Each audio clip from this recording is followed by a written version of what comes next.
I would like to give some handy hints with measurements. When you say measurements, you know how you should take the measurements. That is 1 teaspoon, 1 dessert spoon and 1 tablespoon. There are 3 sizes like this is 1 tablespoon.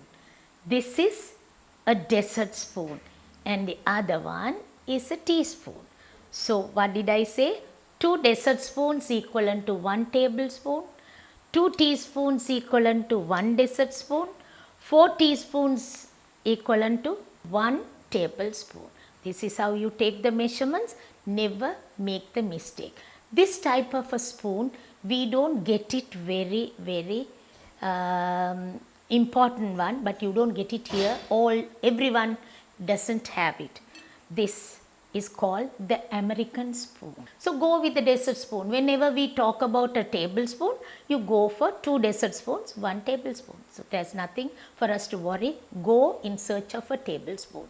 Every 5 grams, it will be 1 teaspoon. So if I take like 30 grams, if I take, so it will be 1 ounce.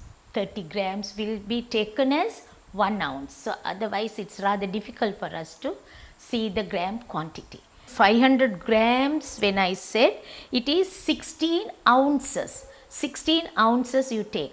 All 500 grams of ingredients if you take, it will be 4 ingredients to make the cake, then it comes to 2 kilos. Other than that, I gave you the ounces. When you say ounces and the gram, now we don't go through the ounces, it's always the gram quantity. So sometimes we get confused in gram quantity. So this is how you take the grams and the ounces to know how to take the kilograms, right? So if I take 125 grams of all ingredients, 4 ingredients we need to make the cake, so it comes to 500 grams. So 250 of all ingredients comes to 1 kilo. That's how you take generally all cakes. How do you take it? All ingredients, 4 ingredients are there. The main ingredient, flour, sugar, egg, butter.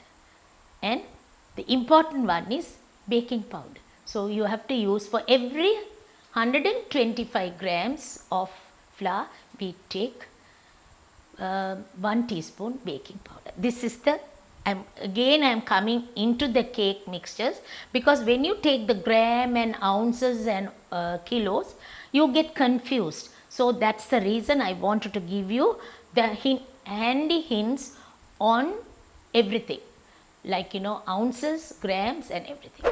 And then the oven temperature should be like very slow, moderate and hot.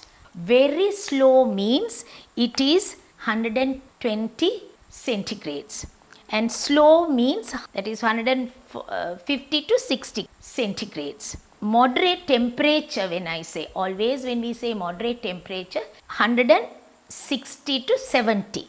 Moderately hot means 190. Very hot means it's 200. That's how you would take all your measurement. So we will see another time coming with some other hints for you.